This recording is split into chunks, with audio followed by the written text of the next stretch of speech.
Wano recently wrapped up its main story and, okay, that took a lot longer than expected, and so in celebration I thought it could be fun to rank every single One Piece arc in a tier list. A good idea is a good idea forever.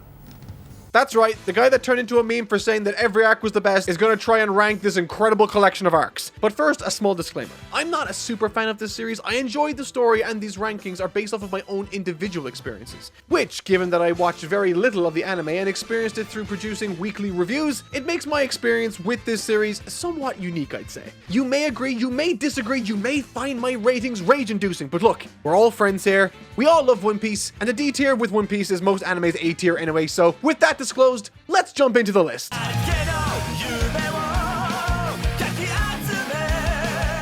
Romance Dawn. Unlike with the last Dragon Ball video, this One Piece one presents a unique challenge. How do I rank story beats that build off of each other? The early arcs of One Piece are largely set up and astronomically more straightforward and simple than what comes later on in the series. And yet, without these valuable short arcs, the cataclysmic moments that occur later in the series lose a lot of their value. This is the reason why I'm ranking these based off of my enjoyment when I first read them, rather than how they make me feel today in retrospect. Well, at least for the most part. Romance Dawn has a very strong opening chapter that achieves a tremendous amount in its short 7-chapter run, establishing cornerstones and plot lines that to this day have yet to be delivered upon, from which the entire story has spawned. It's simple, but even when I was reading it way back when, I could still appreciate the characterization and setup. Not to mention it pulls off some really strong payoffs like Luffy learning the difference between being courageous and looking straight up for a fight, and of course, Luffy allowing his actions to speak for themselves to win over Zoro when he was tied up. This stuff is massively underappreciated, I think. People might say that you can start reading at the Baratie or Arlong Park arcs, but to me, that misses the point of One Piece and moreover cuts the soul out of this amazing series. I really enjoyed Romance Dawn when I was reading through it. The subtle hints to the sort of emotional writing Oda would become known for really cemented as an A-tier candidate for me.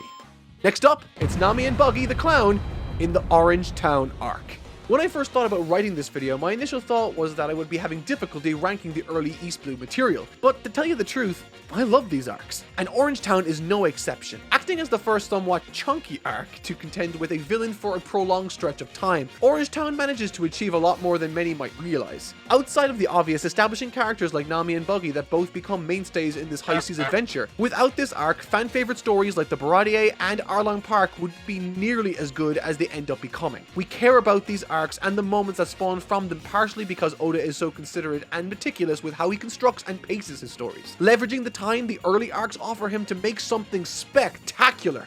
And even if we stop looking at what Orange Town offers the later arcs, it's still incredibly fun. Buggy is hilarious and his fight with Luffy is surprisingly memorable. Furthermore, it's the arc that made me cry for the very first time. That little dog trying to protect his treasure to this day drifts into my memories. With all of that said, for me, Orange Town is again an easy A-tier entry on this list. Next up, Syrup Village arc.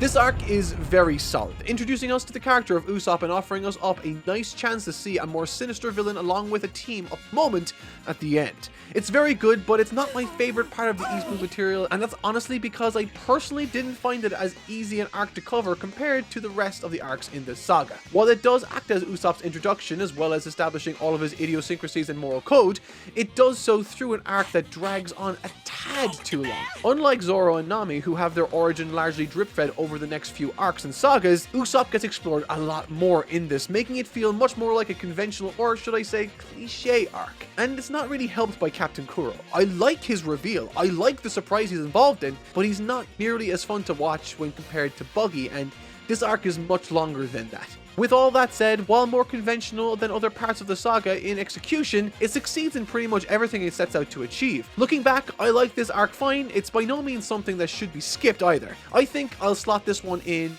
tier B. Yeah, that sounds about right.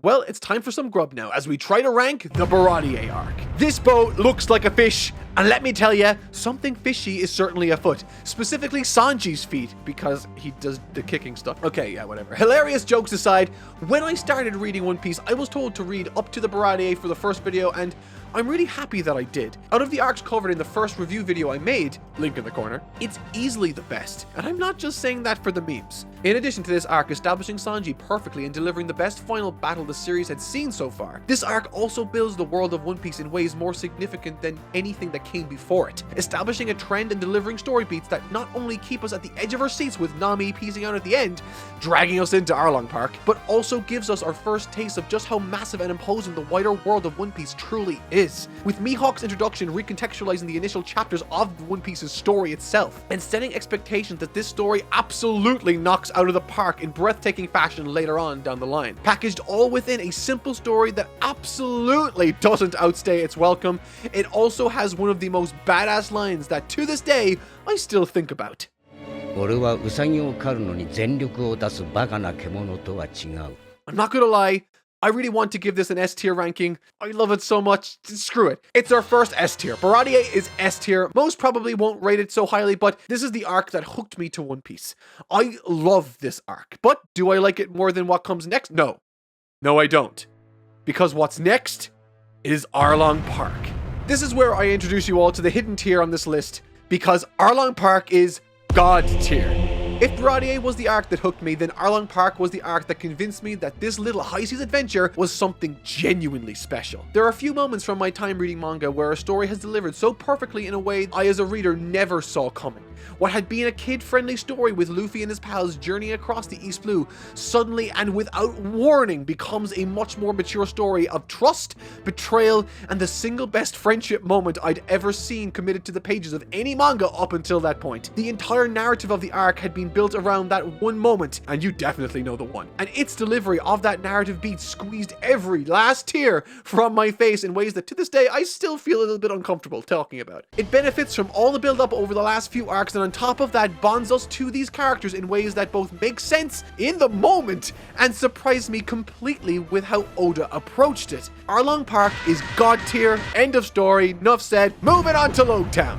Loguetown is a weird one. It's a brilliant arc that, without us knowing, sets up so much for later on in the story, highlighting Oda's writing chops. And I think that out of every arc in the East Blue material, it was the one that made the least emotional or intellectual impact on me personally. In hindsight, it's amazing, offering up questions, the answers of which we won't know for a damn long time, all wrapped in a short tale that is filled with more symbolism than actual story. And that's not necessarily a bad thing. But you see, that's the thing. In the moment, it's somewhat exciting, but it's fleeting, and with the grand line immediately after this, I was eager to press onward past it, which was probably exactly what Oda wanted me to do. Lord knows what happened later in the story surprised me following this. So, I'm sort of two minds about this. On one hand, I could view it through the lens of me reading it for the very first time. I liked the story this had, which presented some conflict and was ultimately a stop off before something bigger. Or on the other hand, I could rate it based on what it achieved in the story in hindsight. One's a B tier and the other is A for me. Okay, I think I'm gonna have to go A. It's very good. A tier for Loguetown. And now we press onward to the Grand Line. It's the name of the treasure in the Grand Line. Gotta go, set sail for One Piece. God, this is going to be a long video. The Reverse Mountain Arc. Much the same way the East Blue Saga was structured, the Alabasta Saga is composed of effectively 4 stepping stone arcs, each more story-driven than the last, before climaxing in the finale of the saga in spectacular fashion. However, I'd argue that while this has a stronger finish than the East Blue Saga does in some respects, it starts out in a comparatively less enjoyable fashion, in my opinion. Notice also how I said less enjoyable, not bad. It's still super enjoyable, with Reverse Mountain pulling off a satisfactory introduction to the Grand Line, complete with appropriate levels of mystery, suspense, and action. There is something of a story contained in this arc, however, but feels much more like a first act compared to other opening arcs in this series. It's filled with secrets and hints towards the future, and Laboon's story is always a sweet and tragic one. However, I need to make a decision, and while there's plenty in this that I like, I think I'd personally give it a B. Whiskey Peak Arc. I'd argue this one is worse. Again, not bad. Please don't kill me. I have a family. I just like it less than the others. Put your pitchforks down. Of all the arcs that make up the Alabasta saga, this one I found to be the weakest when I was reading it in 2020. With Luffy taking the word of a random stranger over his ally Zoro, effectively choosing to try and kill him based entirely on a single stranger's statement against Zoro's character, was, in my opinion, a rare example of Oda writing Luffy out of character. And the worst part is that this very choice is fundamental to the continuation of this arc and therefore the greater story. Outside of this, the story itself is fine and the characters on display are cool, getting the chance to learn about and spend more time with Vivi, but I think out of all the arcs so far for me, this has to be the weakest. It does have this incredibly intimidating scene with Nico Robin that to this day is still stuck in my head, but I don't think that's enough to save this arc from becoming the lowest ranked thus far. C tier. Thankfully, however, the back end of this saga is much stronger than its opening.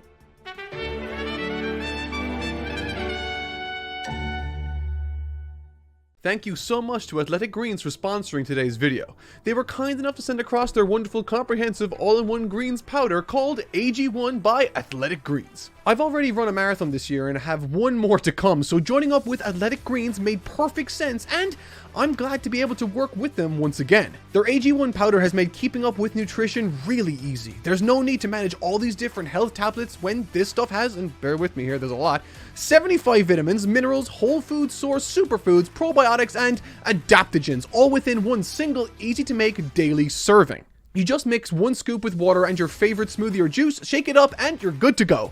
It's got a fairly earthy taste with a sweet edge, the intensity of which is really easy to control based on how much liquid you add and what type, which has been great for someone like me who is usually horrified by green looking stuff. It really is a simple all-in-one option and has helped me feel a great boost in energy throughout the day, especially off the back of workout sessions where quick recovery is a blessing. If this sounds appealing, then you'll be happy to hear Athletic Greens have been kind enough to offer you guys a whole year supply of vitamin D and 5 free travel packs with your first purchase. So if that sounds good, be sure to click the link in the description now. Again, there's a year's supply of vitamin D3, K2, and 5 travel packs for free with your first purchase. AG1 provides your body with everything it needs for optimal performance every single day. This is a game changer for supporting your immune system and I can't recommend it enough.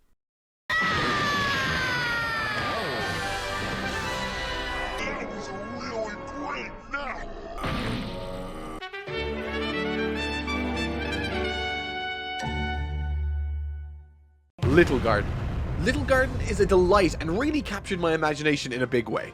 One Piece on its face is already a story that feels like it was tailor-made for me, what with every island effectively acting as a new mystery for me to uncover the secrets within. And let me tell ya, with Little Garden, Oda leverages that to wonderful effect. The jungle environments are brilliant, the story of the two giants fighting was both humorous if not somewhat sad, and the fight with Mr. 3 and his wax fruit abilities created some of the most memorable moments out of any fight for me. To this day, Zoro striking that cool guy pose in case he can't get out gets me good, and Sanji's side quest answering the phone to folks way higher up on the totem pole is the cherry on top. Every choice feels true to the characters and overall, it's just a really fun arc to revisit. It's an easy A tier entry for me.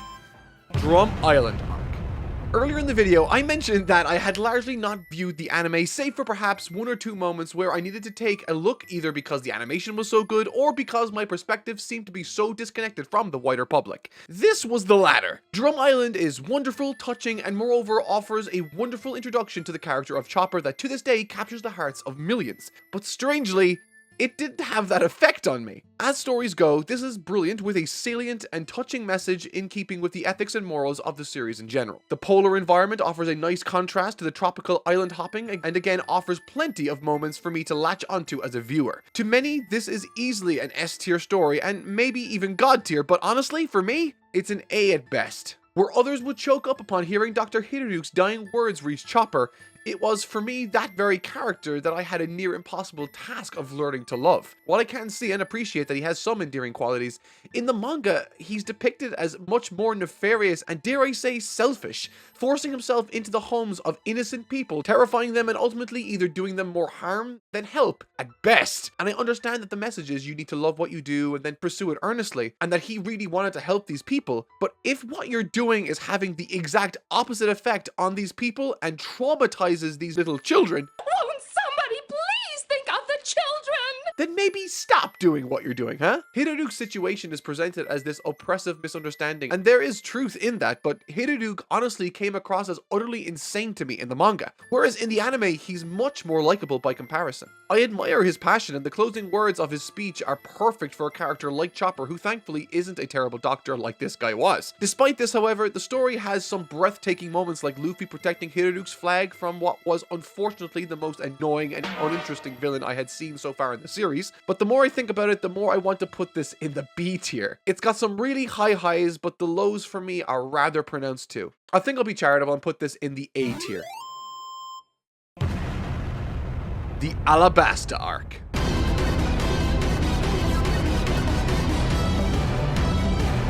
Alright, now we're getting to peak fiction, and it should come as no surprise that the Alabasta arc of One Piece comfortably sits atop the god tier. Much the same way Arlong Park offered a ton of catharsis and payoff to everything that was set up in East Blue, Alabasta so too benefits from this same narrative advantage, delivering payoff after payoff, emotional gut punch after emotional gut punch, not the least of which to this day remains as iconic a manga panel as any other in history. But even outside of that, the scale of this arc feels immense and like a really natural progression with villains, Desert Doo-Doo, the crew, and indeed Luffy himself.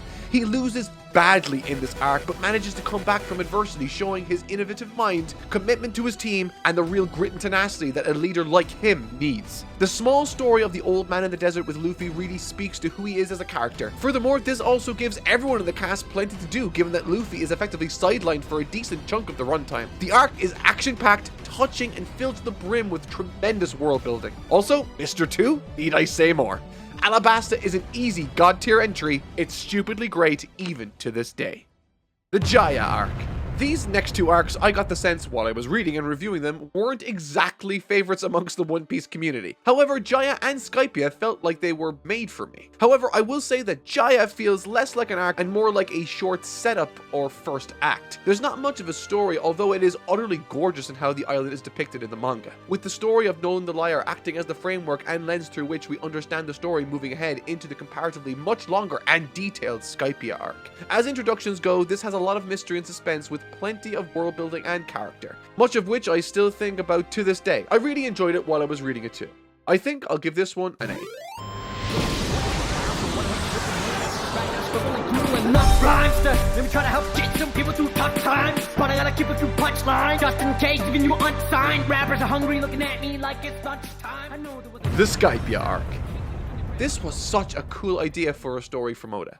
Taking clear inspiration from stories and historical events that have interested me throughout my life, whether you think of it as some fantastical or fairy tale-like approach with this mystery land in the clouds, or whether you think of it as a rip-roaring adventure of discovery like the voyages into America all those centuries ago. This arc also delivers in spades with one of the most memorable and humorous villains in the series, Eminem. I've heard a lot of people complain about how this arc is slow. However, when it came to my experience with the manga, while it was longer than the other arcs that came before it, it by no means felt belabored or slow. Maybe the anime has a lot of filler in this section, I don't know. The revelations and closure we get from this arc through either the map being completed, the mystery being uncovered, or even Robin's little side quest further hinting to an underlying story that only the eagle-eyed and attentive will fully appreciate. The only question is whether I should put it in S tier or God tier. Ironically, containing the rap god himself, I think I'd still prefer to keep God tier somewhat exclusive, fit only for the best of the best. I love Skypiea, so let's say it rests comfortably at the top of S tier right now. Long Ring, Long Land arc. This one surprised me, not by how good or bad it was, but by how many people online either thought it was a filler arc or absolutely hated it. And again, that wasn't my experience. Long Ring Long Land is a fun and cute arc with a challenge and some fun moments for characterization. Mostly silly, but there are some serious moments towards the end too. There's not really much to be angry about or much to even comment on. I have no idea why people give King Wapol a pass for how annoying and terrible of a character he is, but give Foxy all this criticism. Long Ring Long Land is a perfectly fine B tier arc, totally inoffensive. 俺たちもう仲間だろ。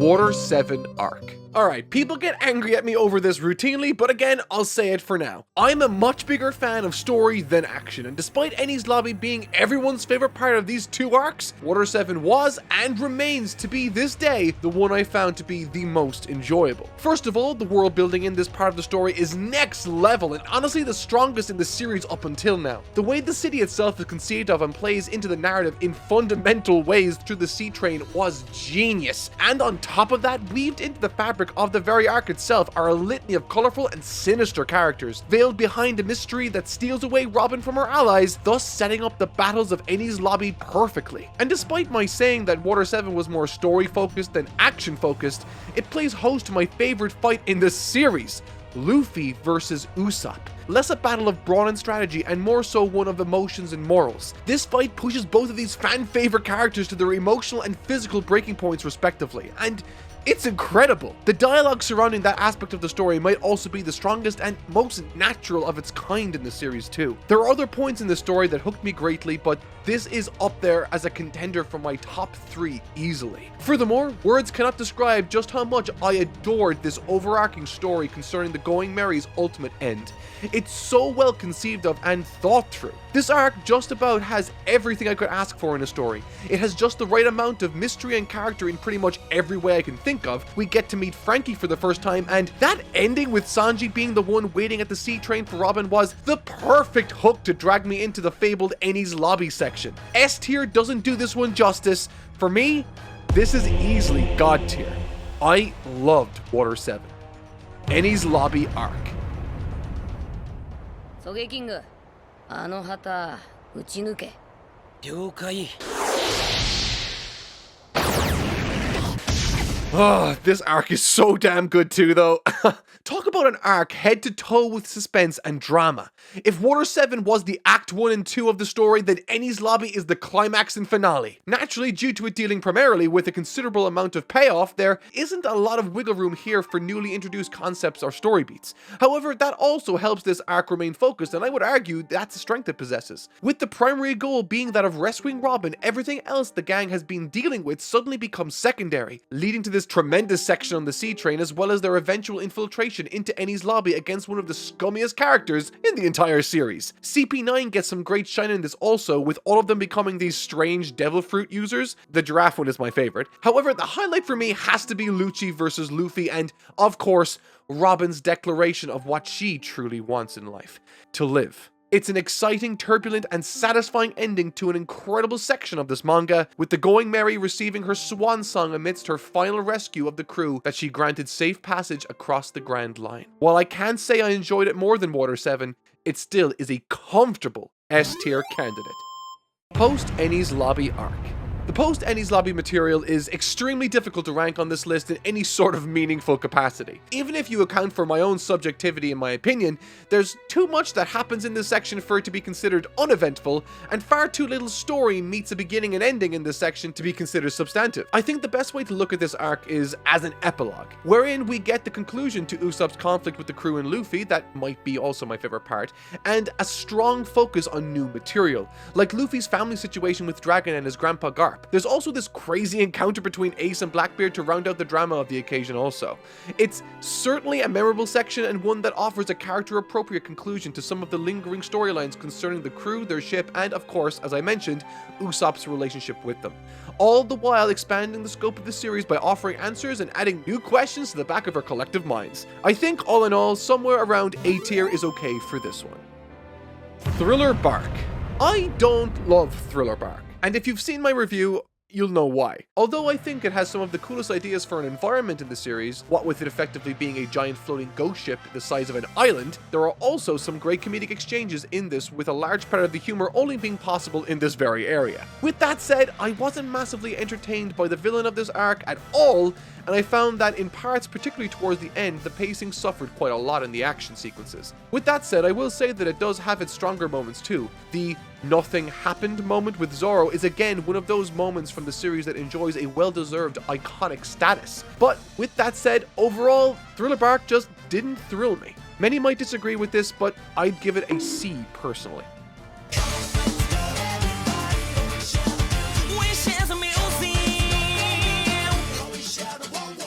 Sabaody Archipelago arc. And so begins the greatest stretch of One Piece in my opinion.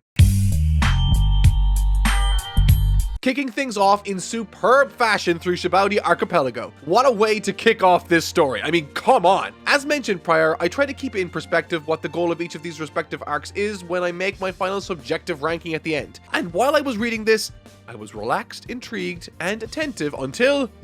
boom! Suddenly everything goes to hell and my brain starts scrambling trying to make sense of what just took place. They all lost? They all died? What now? The mystery, the despair, the chaos this arc leaves us with is nothing short of remarkable, creating for this upcoming story perhaps the best setup the franchise has ever managed. Easy S tier. Amazon Lily arc. Amazon Lily managed to achieve something I had specifically been waiting for this series to focus on since I started reading. While there were moments here and there that highlighted the strengths and utility of the crew for sure, the very purpose of this arc is to point out and draw attention to how limited and in need of his team Luffy truly is. Right off the back of everything that happened in Water 7 and Enies Lobby with the likes of Lucci, Luffy, someone that had clearly been singled out as the leader, we're reminded in this arc is still just one of many. Just one part of what makes his crew so effective together, made evident by his sheer inability to look after himself and find his way around the jungle of Amazon Lily. Furthermore, the battle with the Snake Ladies was brilliant and highlighted the intangible factor that makes Luffy the person worthy of leading the Straw Hat Pirates in the first place. It's all so brilliantly handled, focusing our attention specifically on what Luffy lost. And now he has to go and save his brother from being executed? Okay. I think if this and the Sabaody Archipelago combined into one arc, together I would consider them God tier, but alas they are separate, and so S tier shall be the verdict for both. S tier for Amazon Lily. Loved this arc.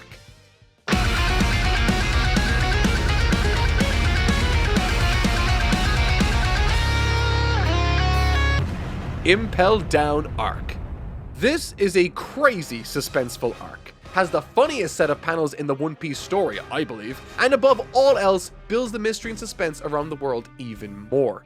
All within the confines of the deep and dark Impel Down prison system. No more are the open and lush jungles of Amazon Lily coating our pages. We are instead trapped within a dark and gritty place now, within which Luffy uncovers the hidden tortures, cultures, and circumstances of the prisoners that lurk in the depths of this prison.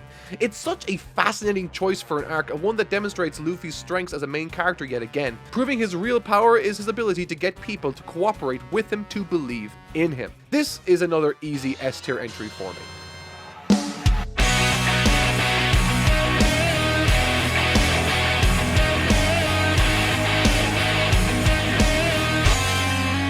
Marineford.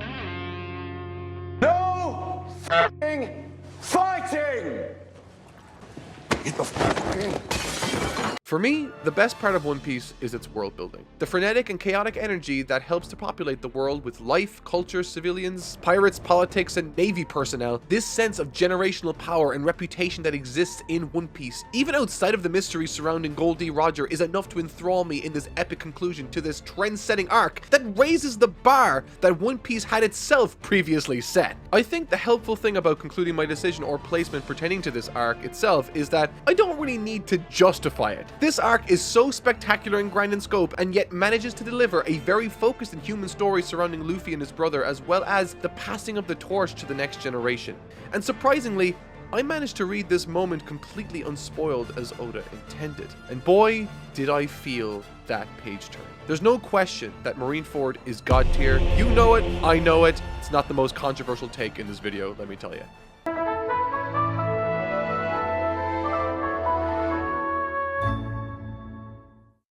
Post-war arc. If you thought the Post-Enies Lobby stuff was great, this takes everything that epilogue offered up, multiplies its effectiveness by 10, and creates a cliffhanger so brutal I needed to start reading what followed right away, despite it being the time that I was supposed to take a break for a number of weeks. Getting to see some backstory for Luffy was both tragic and engaging, and watching on as he struggles to find the will to go on following the harrowing events of Marineford are difficult to sit and read through, even knowing where the story continues on to. There's not really much else I can say about this arc that you all don't already know, and that I haven't already gushed about in another video. Simply put, this is a God tier entry, and God tier is kinda getting crowded. Might have to invent a new tier soon. Next up, return to Sabaody. Alright guys, we're finally on the home stretch. Only 8 more to go. God, One Piece is so damn long. The return to Sabaody hinges largely on the reintroduction of the Straw Hat Pirates after their 2-year-long training stint. I think if I condensed all of my feelings about this arc into a single word, that word would be surprising.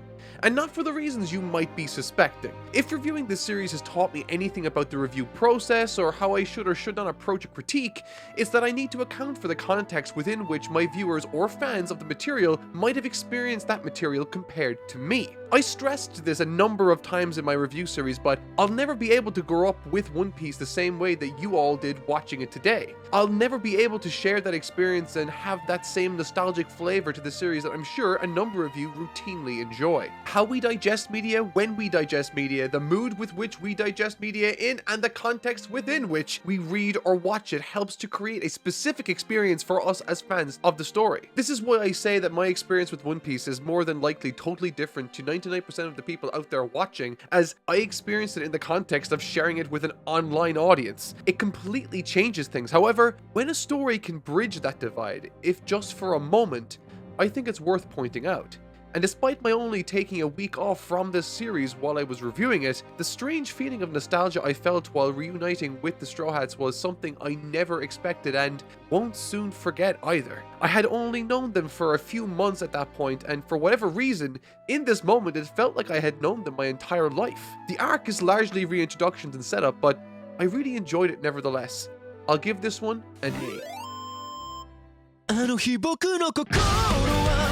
Fishman Island Arc.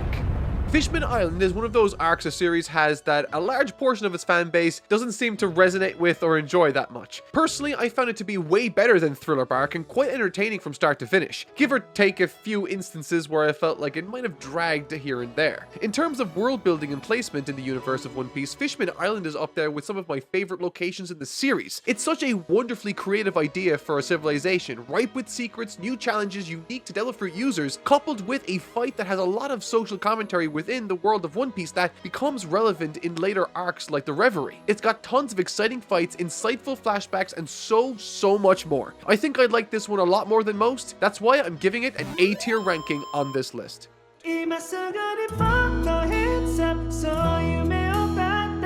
Punk Hazard Arc.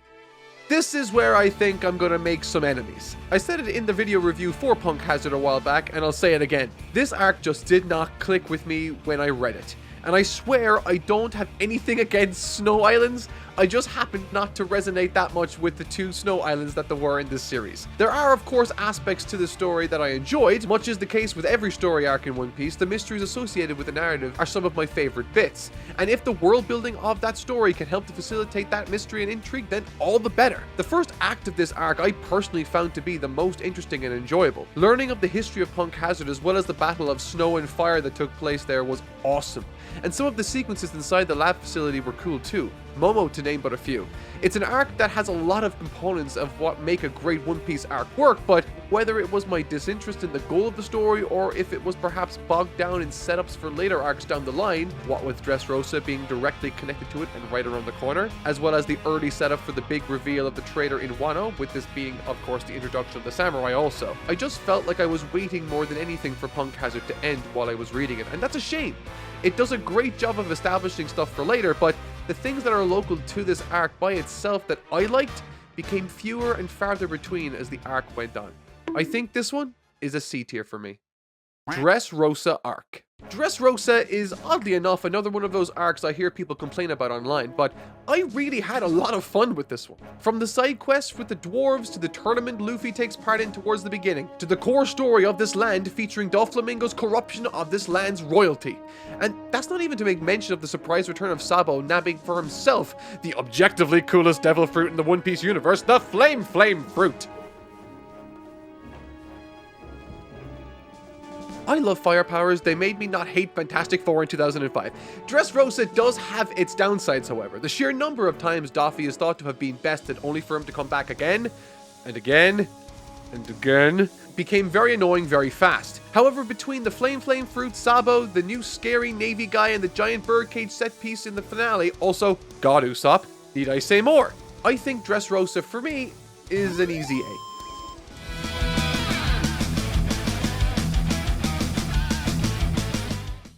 Zoe arc.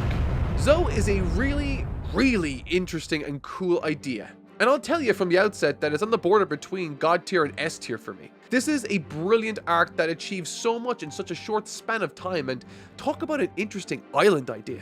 I thought Thriller Bark was creative. This is next level in every sense of the word. Big Elephant has big animals on body that do big fight under big moon. Again, this is Oda just flexing his creative muscles to the absolute max in ways that expand the world's scope considerably. And those are always the elements from an arc I love the most. Whether it be Skypiea's Sky Civilization, Water 7's Water Metropolis, or indeed the dense jungles of Zoe's hidden treasures, the child in me that awakens always has fun in these scenarios. And that's also ignoring that there's a really sweet story told in this one too. I think because I'm unsure which tier this should go in, I'll put it in S tier to be safe. God tier picks need to be solid picks from the start.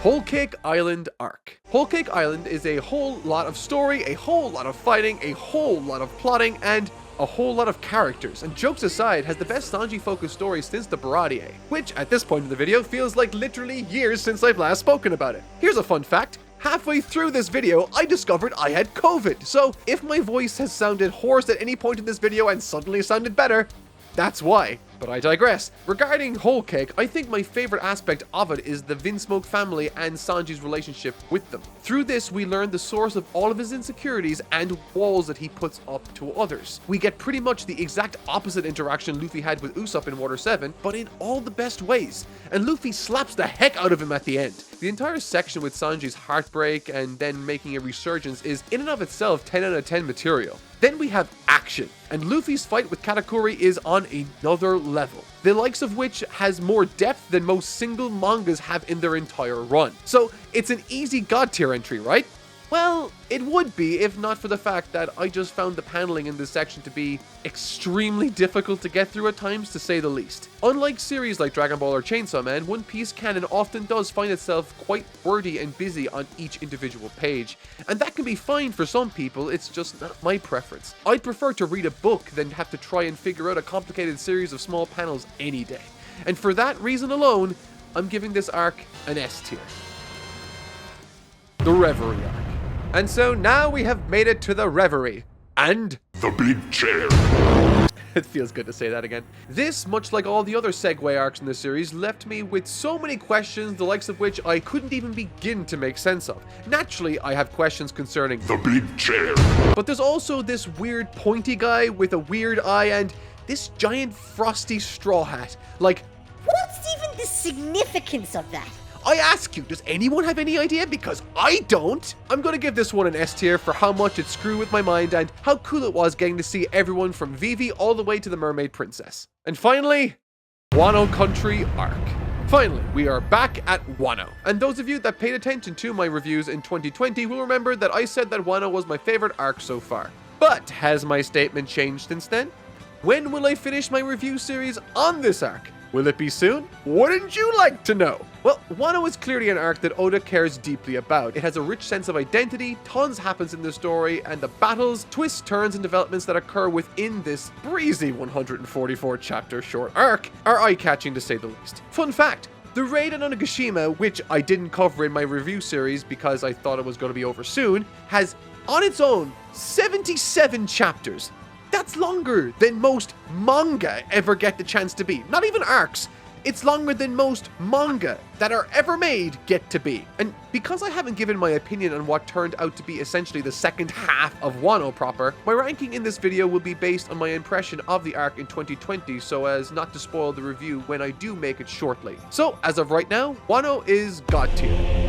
And that does it for this video. We will be taking a short break from uploading next week, and following that will be a once-off special review of Death Note. I love that series and I can't wait to share that video with you all. A ton of work went into it. And after that, who knows? Perhaps the Wano review is coming sooner than you think. Until then, I've been Totally Not Mark, and thank you all so much for watching.